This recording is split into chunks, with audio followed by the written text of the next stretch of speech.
Hello. Hello. Hi, everybody. Hello. Inez and Vinoodh, thank you for being here.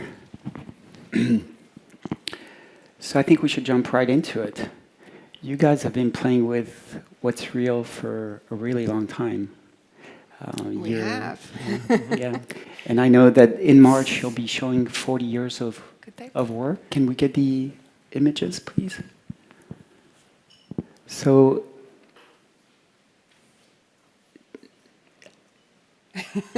here we go. Here we are. So in March, you'll be showing 40 years of work at The Hague. This is a very big moment. Yeah. Right. Not too overwhelming. Are you ready? It's exciting. Very exciting. It's exciting. And you really are pioneers in manipulating the real. You know, your images are really always in this kind of gray area between the real and the unreal.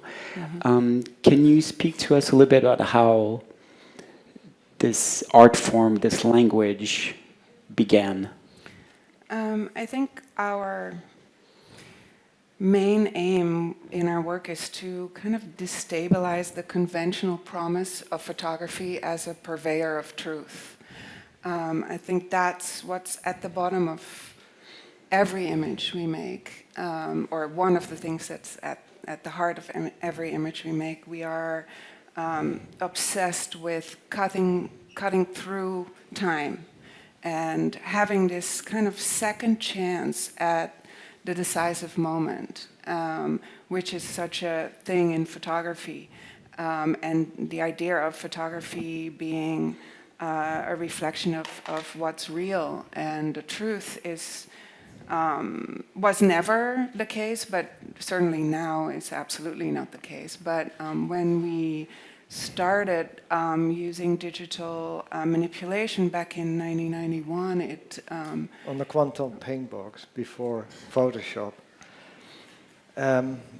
it was used to, for advertisement in those days, just to straighten cigarette packs and change the wheels in a car. And we were one of the first to decide to use humans and alter them. Yeah, because like you see it on this image here, which is one of our seminal images, where we photographed ourselves kissing, and to then on computer we took Vinoodh's face away and replaced the void with the wall behind me. In this aim to kind of use the surface as a visualization of an internal state, of a psychological state. In this case, this picture is about loss, about love, about the one violently without the other, and how this kind of creates a new physiognomy. And I think our obsession with faces, bodies, gestures, all translates into the work we do. It goes from studying the way an eye sits in a socket to completely altering a body to show what's inside someone. Right, and so much of it is really about inventing a visual language, but it really is about, to your point, reinventing or reappropriating time, this concept of time. Yeah. You always sit in this weird kind of ambiguous zone between the moment and the timeless. Exactly, and I think that's what's been so incredibly inspiring with the possibilities of the computer and digital manipulation. It always felt like, wow, we have a second chance or a third chance or a 40th chance to actually go back in and change things and show stuff that you can't see on the outside.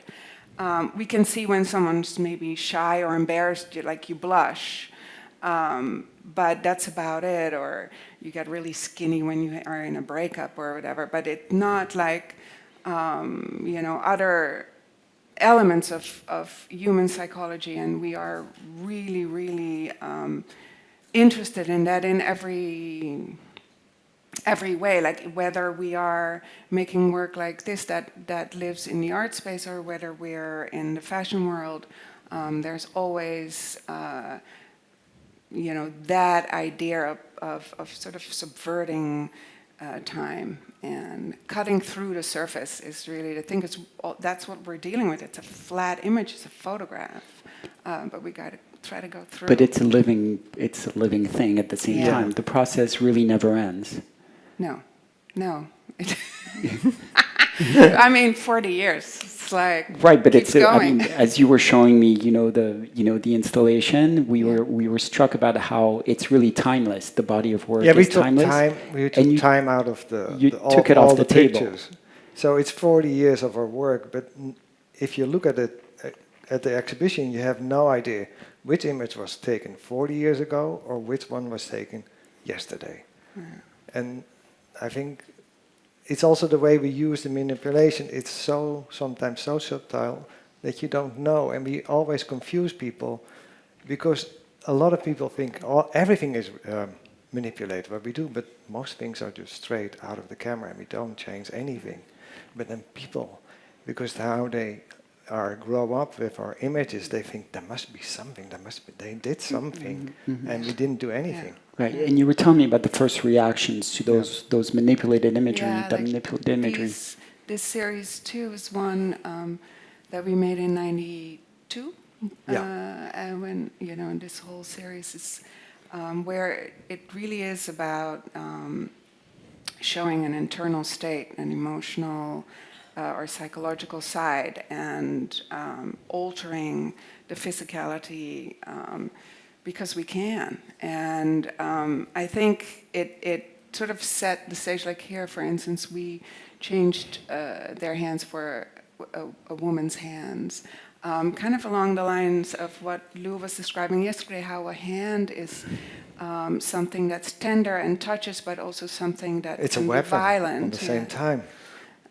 So there's ways to do it now. I feel like I think. And also that we photograph the men in a very passive way. Like in art, men are always very strong, and we said, let's do the opposite. Yeah. Let's make them very passive. And vulnerable, and more in like a feminine position, because specifically manhood has almost more problematic things attached to it, where, still today I feel like a man has to be like, not cry. It's really always associated with violence. The social representation, yes. Right? The social attributes. But we also noticed when we started this whole internet started, we're like, oh my God, if everybody's going to be on digital, you can be anything. A boy can be a girl. You can be gay. Online, you mean? Yeah. Yeah, you can be anything. So gender will be very fluid for the future. And it is. It turned out to be. And now with AI, it will be even pushed even further. Mm-hmm. Well, that's very interesting with your body of work because it is timeless, but you have preceded so many of those trends. Again, we talked about, manipulation of imagery. We've talked about, the questioning of body, gender, physicality. Mm-hmm. How do you interpret everything that we're living through in the way that, for instance, people are transforming their bodies and people are transforming imagery, people are transforming their own truth. We've talked about all these things. So for you who really preceded, the internet age, the digital age, how does that affect the work and the way you foresee the work going forward? I think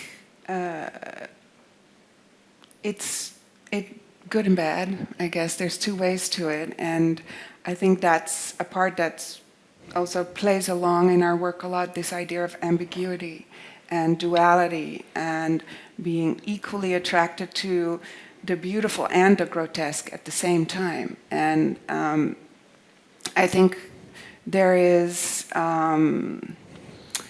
lot to be said, I feel, for the current openness about body transformation on every level. And I kind of love that. I love that at the moment, plastic surgery, for instance, is no longer seen as something you don't talk about, that's a taboo. life extension. life extension. Putin was caught on an open mic saying, I want to be 150 years old. This is the dream now. The improvised hot mic. The hot mic. Yeah. So anyway, I feel like there is great sides to what's happening currently. At the same time, I think we get fooled all the time, and we can't tell what's real or unreal anymore. And we all, I guess that's why we're all here. We all feel that everything in real life will have more and more value. I think live performance, talks like this, Live music. Will really. I think so there will be special. two roads. There will be the one people who will go back to small things, like traditional, like real materials, like real music, real food. And there will be the other push for really AI, and that will be simulated, or you don't know what's real and unreal. It will be, And people will embrace it too, and why not? and somewhere in the middle we have to come together. Mm-hmm. But does it even matter what's real and what's not real? I mean, it's the To us, it actual doesn't. definition of reality. You know, I mean, I Yeah. feel like this has been, Yeah. you know, really this at the core of everything that you've done for 40 years. Yeah. Does real matter? Has it mattered To us, to it you? doesn't. I mean, to me, it doesn't. I mean, I think I'm actually not so interested in reality, and I like being able to manipulate it and to change it. And if you think about our life as fashion photographers, fashion photography is basically telling you that the road to happiness is through glamour. So it's showing you a way of, you will have this happy life if you buy this bag because you're like this girl in this picture. So and that's the aim of fashion photography, and there's no kidding about it. This is the reality of fashion, but it's stage photography. Nothing's real, and that's the thing that is always so fascinating to me when people say, "Oh, but it needs to feel raw and real." And I'm thinking, no, we're here. There's hair and makeup done. The styling is done. We're in a set, or we've blocked off a part of New York City to shoot at. Like, nothing's real. There isn't any reality in what we're doing. We're just creating things to inspire people, and either to inspire to buy the bag, which is what we're getting paid for. There's no kidding around it, and it's a great, clean negotiation. It's like, I make a bag, you shoot it, I'm selling the bag, done. But in the art world, it's exactly the same. You have to seduce people to sell your painting. Yeah, and it's a beautiful thing. I think like this beauty is so powerful, and it will transcend everything and everyone. And I think that's where, for us, we feel so lucky. Like, look at our life. We are 300 days a year, approximately, on set with an incredibly beautiful human.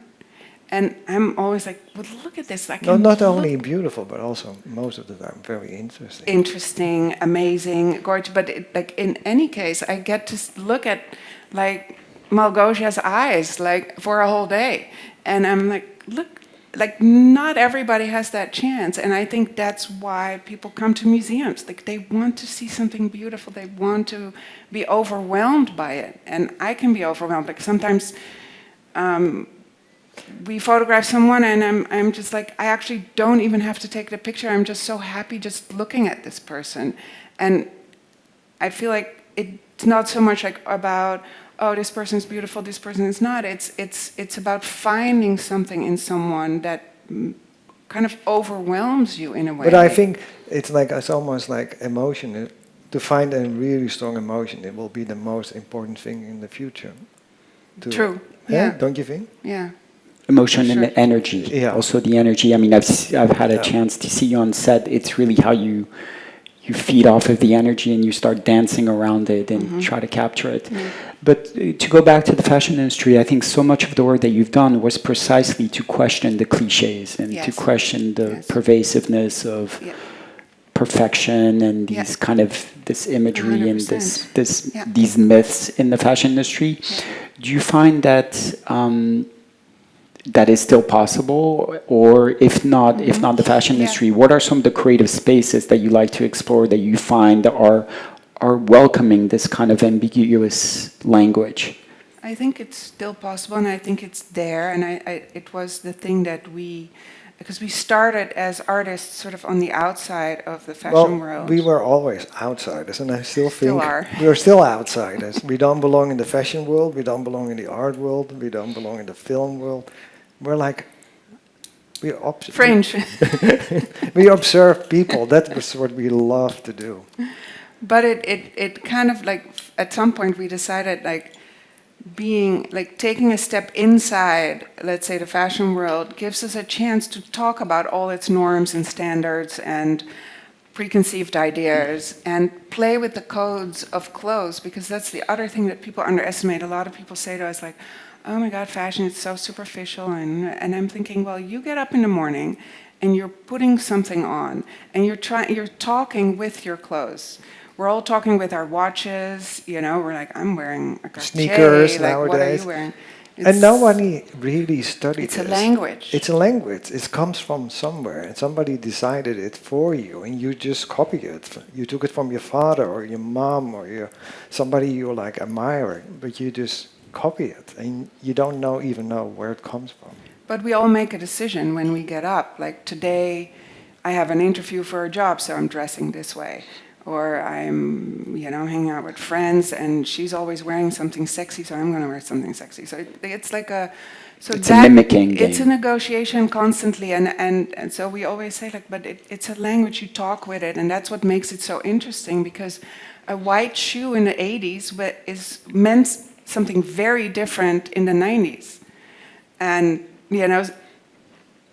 very, very different language on just the one white Manolo.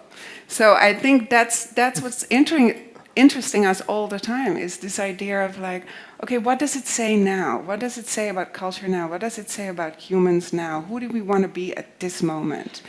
And fashion cycles through it, and for us, it not only fashion, like everything cycles. Culture, right? Culture, yeah, and it. But to us, it's the work we make with this show, especially in this 40 years retrospective. We've looked at all our work and then kind of figured out like, okay, the stuff that we still consider work that needs to be on the wall is maybe not the work that we make every day. It's really, there is a special kind of attention that then shifts something into a longevity moment that brings it, like Vinoodh described, where time is no longer a thing. You're bending it's time. Not fall winter 2023 anymore. It's like a work that stays, and it's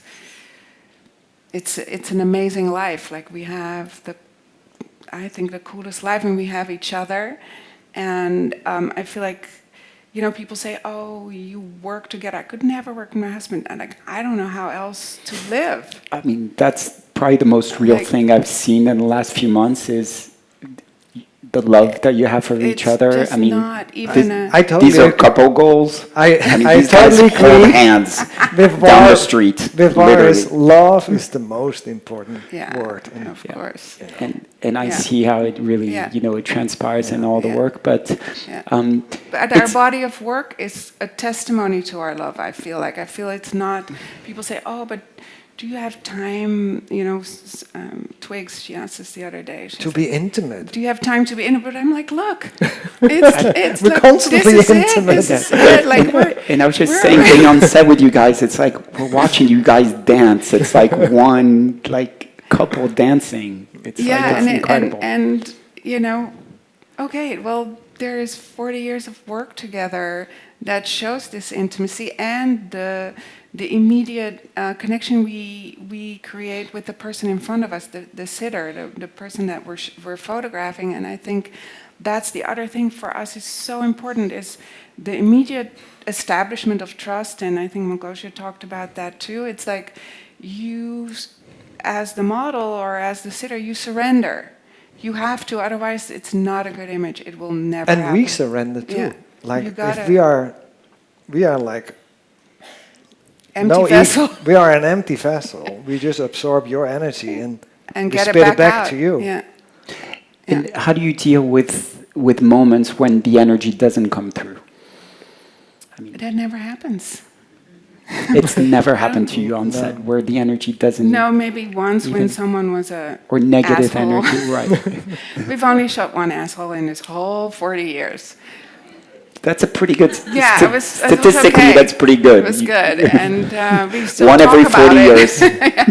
And thank God, all his colleagues were thinking the same thing. Like, Yeah, so it wasn't just us, but I think the wonderful thing is that this exchange of trust and like Vinoodh said, like this for us, this canceling out of your own ego is what we live for. It's those, sometimes it's only 15 minutes that you have with someone, and we see it, Yeah. and then we see it also disappearing. So Yeah. it's there, and Yeah. then suddenly it's gone, and Yeah. then you can better stop because yeah, it will yeah, never you come have back. it. You have it. It's there, and it. I don't know. There's this idea of it's a seduction, it's a conquest, it's an exchange. It's and it's in our mind, like we try to lift people up. It's I think, like Jeff talked about it yesterday, it's this idea of being of service, that we see it as lifting the person up that we're photographing. And there's people that are saying to us, like, can I please have the audio tape of this session, because it's so motivational and I feel so good now. Can I have that every morning? But it is like that for us. Like, we get obsessed with someone, and we find, like, if I would take your picture, I've studied you now for a couple months, but I can see that your nose is what I love the most in your face, and the way your mouth sits. It's Italian. Right in It's an between. Italian nose. The nose is perfect, and then here, what happens here between the mouth and the lips. So if I would take your picture, I would make sure I have that, but it would be the focus of, like, the whole entire thing. It's like within the 15 minutes, I would have this combination in there. But you don't So always it have goes- 2 months to study people's faces. So No, it but comes it- to it you goes right away. fast. Yeah. It goes fast. So, but thank you. I mean, we have a mandatory AI question, but what I want to talk to you about is innovation, because so Yeah. much of the work has been driven, Yeah. way before AI ever was on everyone's minds, Yeah. about, innovation. And again, your curiosity for technology, for tools, and how that feeds your creative process. What are some of the things you're excited about? We don't necessarily need to talk about AI. I love AI. I don't know if you guys tried it, but put into ChatGPT a picture of your dogs and ask them to make it into human form. Guarantee you, it is the best thing. It's like my favorite thing, and I'm recommending it to everybody. I think this is what it's perfect for. It's like, and it'll ask you some prompts about the clothing and whether our dog Leo, whether he was intelligent, whether he's intelligent. They'll put glasses on. It's great. Like, I guarantee you, this is the best thing about ChatGPT. Do it. I love her brain, I'm in love with her brain. I mean, for that, it brings a lot of joy, and it's this thing where we try to humanize everything, right? Like objects, we want them to be humans. Dogs, we want them to be humans, and it's this need for being human. Right. And If I may, I this think also AI is really great to solve medical problems. Yeah, incredible. And I'm very excited. Like, one day we can talk to a tree. I can't wait to talk to a tree and That'd have a be long nice. conversation. Yeah, You know, that'd be great. this makes I love me- your brain. This is why I wake up. It's like, let's talk. Have you identified trees that you want to be friends with? Oh, totally. Good. You have a whole garden full of Okay, wonderful.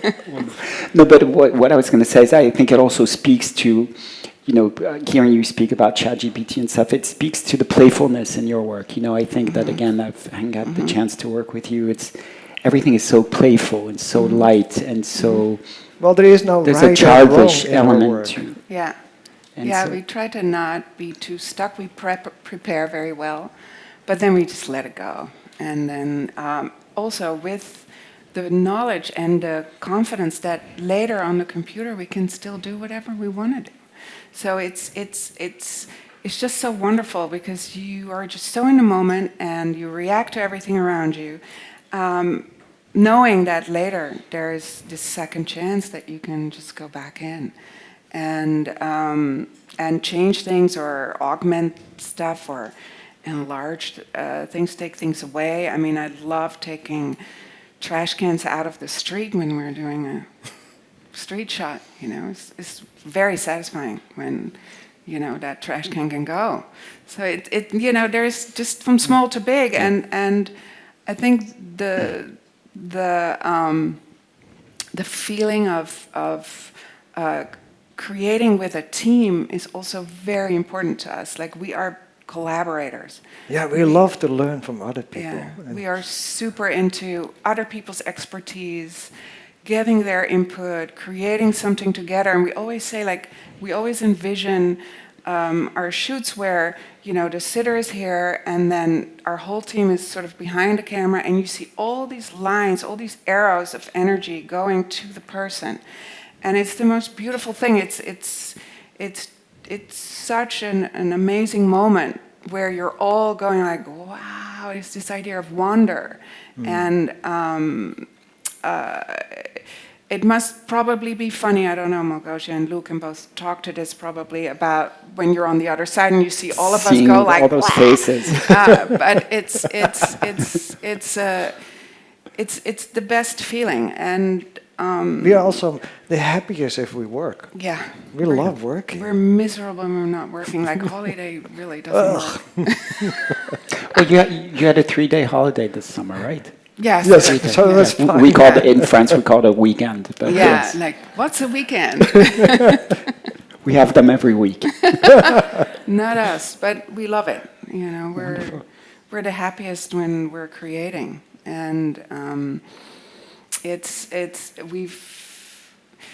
we have also the joy of seeing our child grow up in our world and be with us, travel with us, be on set with us, and see him and his outlook on the world is a lot of people ask us like, oh, how does Charles see the world, or what is that generation doing? And I feel it's so interesting because he is studying sculpture at RISD, and so is his girlfriend, and their positioning of themselves is looking out towards the world, and I think it's very different compared to all of us in this room. And yesterday, like, where there's a large focus on yourself, your own trauma, your own psychological things, where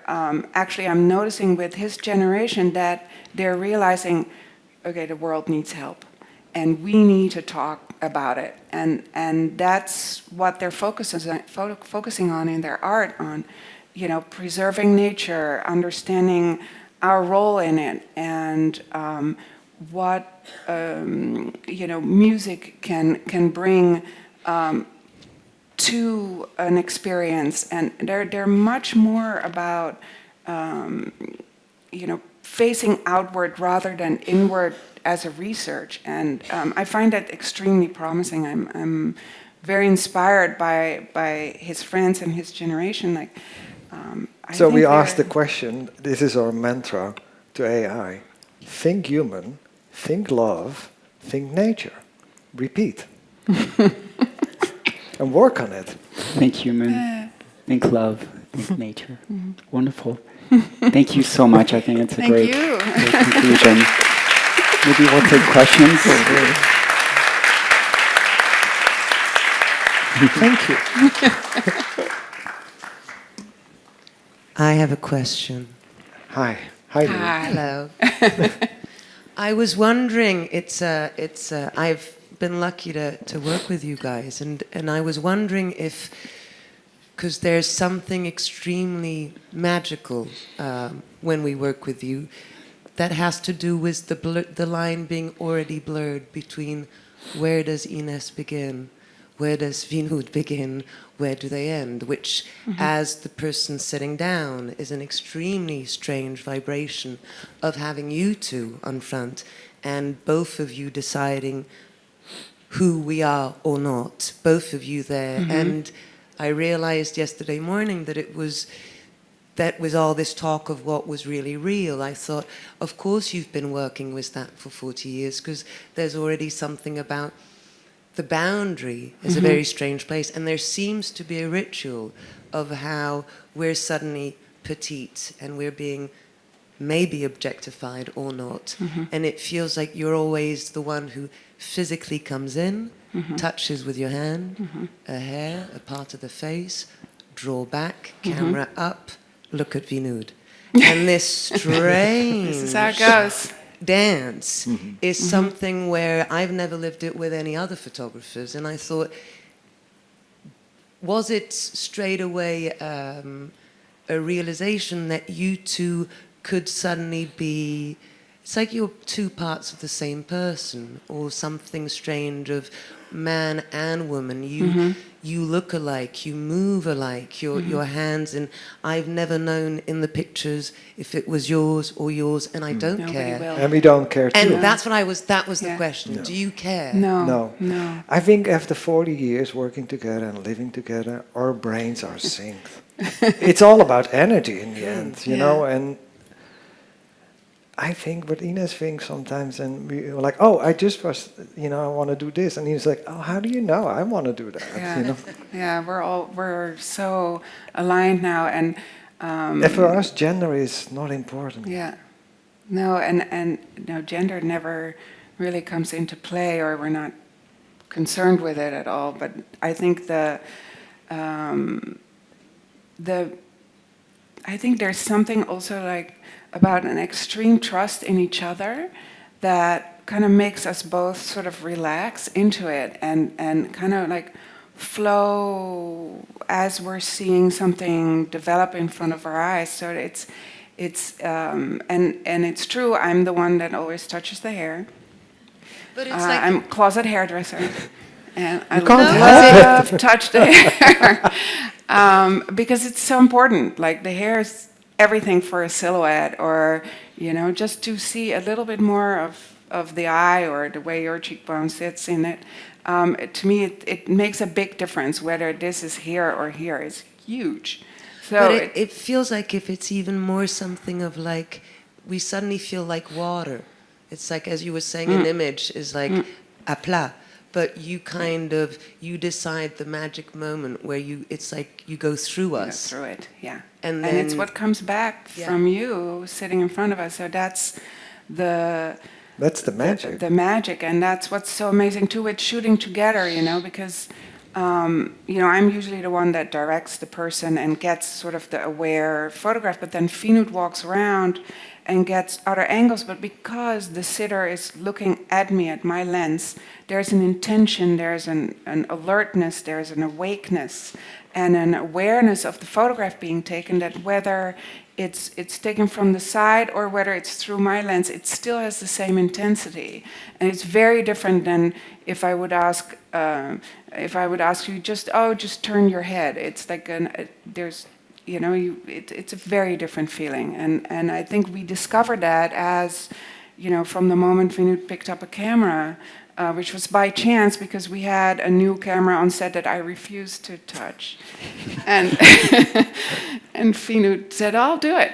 I'll try it. And that's how it started. And then it was all of a sudden the whole thing opened up. But it's like, whoa, always too. like photographing people or flowers is for us the same. Yeah.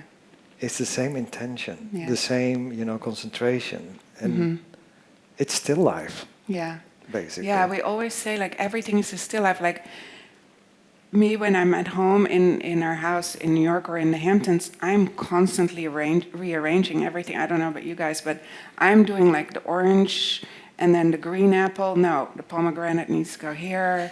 Then like, oh, okay, this picture now there, and then why is that one there? No, like I'm constantly creating still lifes. Like the whole house is one big group show, basically, and it never stops. Like I'm constantly wanting things to be beautiful, constantly, and it's. We always talk about the bread basket because we're always like, why are we in a hotel with an ugly bread basket? What the hell? Like, I mean, you're constantly curating a group show, but you're also constantly planning a revolution. Yeah, Inez never stops. It's Constantly. Like, I remember you was like, one more question. And then Inez was like, oh, how do we save the world? And you're like, okay. if only. Hello. Any other questions? Yes, we have a couple of questions. First of all, I love the Downton Abbey reference to the weekend. That was great. Thank you. Of what is the weekend? But on behalf of myself, Stefan, and Jose, we want to know who is the one asshole you worked with. We've been wondering. The one asshole is Sir Ben Kingsley. Ah, wow. The House of Sand and Yes. Fog. Okay. Yes. Yes. Okay. Exactly. We thought Gandhi comes in, but Yeah. no. No the Gandhi. beast came in. Oh my God. Yeah. I have a, sorry, I have a switch. I want to switch direction a little bit and talk about love. Your love is inspiring. It's so evident. It's really beautiful, and it's very rare to see such collaborative connection in a married couple. You made me think of Isabel and Ruben Toledo, Yeah. who are just brilliant, beautiful people. Yeah. Rest in peace, Isabel. Yeah. I imagine you photographed them before. Yeah. We did. Yes, we And, were very close friends. Yeah. I'm really close friends with them Yeah, and yeah. still with Ruben. Yeah. And so I wondered if you could share something of a connection with that, because my wife and I also work together sometimes, and we're starting to. We're not been together 40 years, even like that, Ruben and Toledo were. But if you could share something that you saw in them in a reflection with yourselves, because you remind me so much of them, because of that deep connection in the work, Yeah. the devotion, Yeah. the dedication. Yeah. If you could share a story about them and yourselves, please. Well, I think, we met them in the 90s because we were all hanging out at Visionaire offices on Varick Street. And so it was over there, it was like a constant influx of people, like everybody, like we slept there for a year, like when they took us in as little guys coming from Holland. And they cycled through there a lot, and I think what was incredible, I mean, I feel they were even more devoted to each other than I think we are, or maybe in a different way. I think Ruben almost saw Isabel as a deity. And that was so obvious in everything, in the way he Made everything was Isabel. Yeah, it was a Yeah. different It thing. still Like, is. because we create together, but he kind of was constantly giving form to her, and she was this quiet force that sort of let it all happen. Like she indulged him, I felt, in his adoration of her, and like Malgosia was talking about it. Like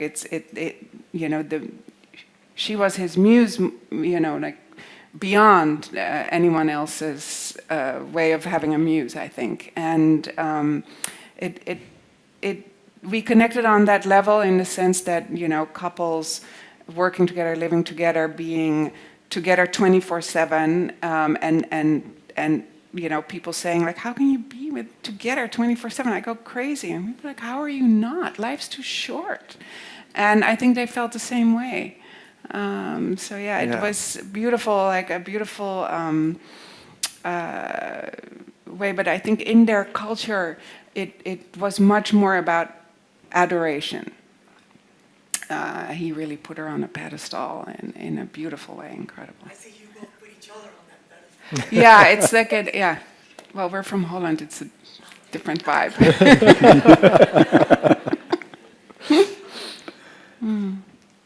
Hi there. I have a question about photography, actually.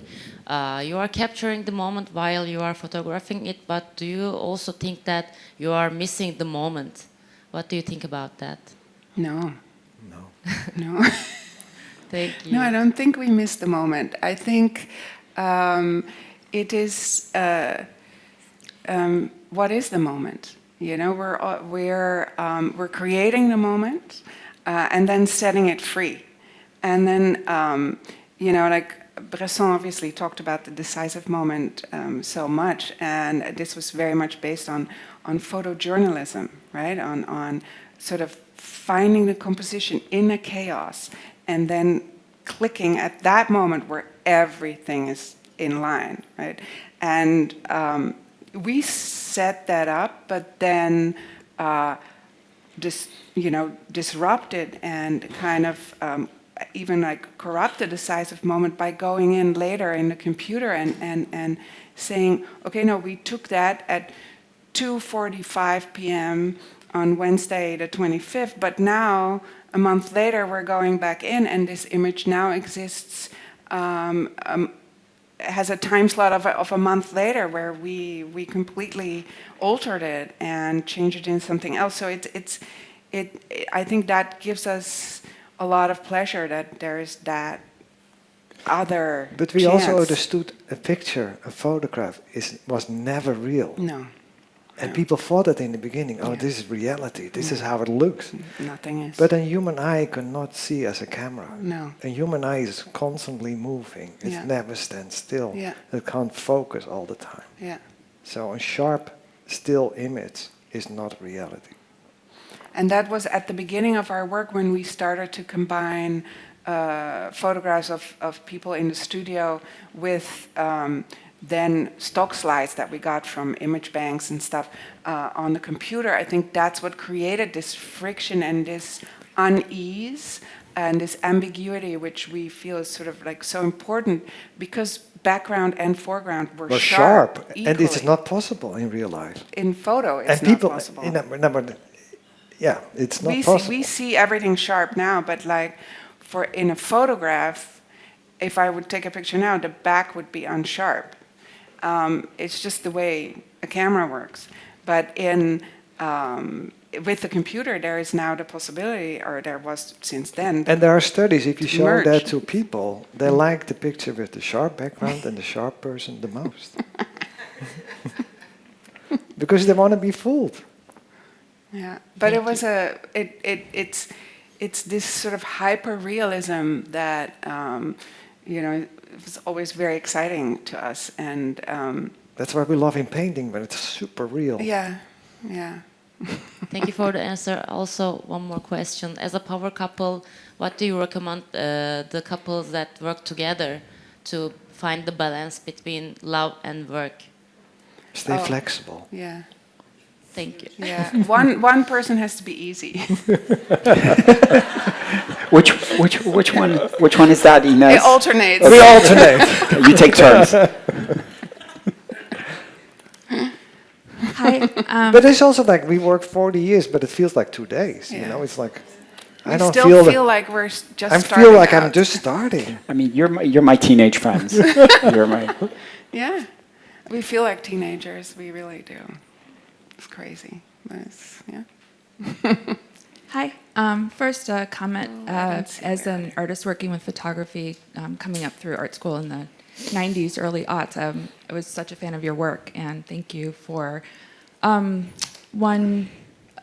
showing us how the decisive moment was not actually one moment, but could be a buildable culmination of several Exactly. moments, but also how photography relates to abstraction in a way, because every photograph is an abstraction. Absolutely.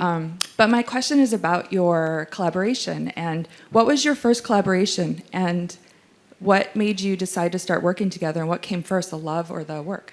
So Vinoodh was a designer at first. We met in fashion school, and then when he graduated, he produced his first collection of clothes. And a friend of his business partner, actually had said to him, "Oh, you should ask Inez." By then, I was in another art school in the photography department, like first year. Is he like, remember Inez? I was like, I remember Inez. She takes really good pictures. I was like, okay, I'm going to call her. So I called Inez, and she was like, okay, sounds interesting. I want to see it first, and I want to get paid. I said, sounds perfect to me. Come over. It was so crazy. And Inez was 22, you know, and in school. yeah. Yeah, I played hardball. From day one. But yeah, so we did that shoot together. And then it was something, while we were working, it's like, oh my God, she is so smart and wise and so gentle to people. I was in love. But then she had a boyfriend, I had a girlfriend. So that took 6 years. Took 6 years to align where we both didn't have a partner. But we kept on working together in those 6 years. I kept on shooting his clothes. I shot other people's clothes, which didn't go down so well.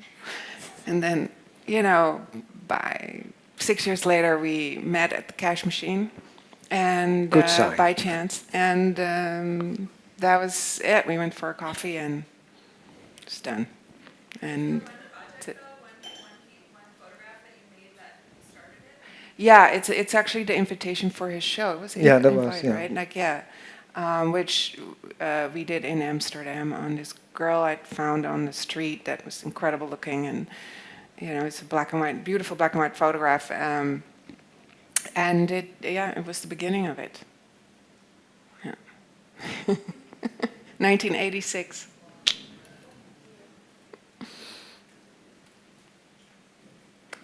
Done? Yay! Thank you, guys. Thank you. Thank you. Thanks. Thank you. Thank you.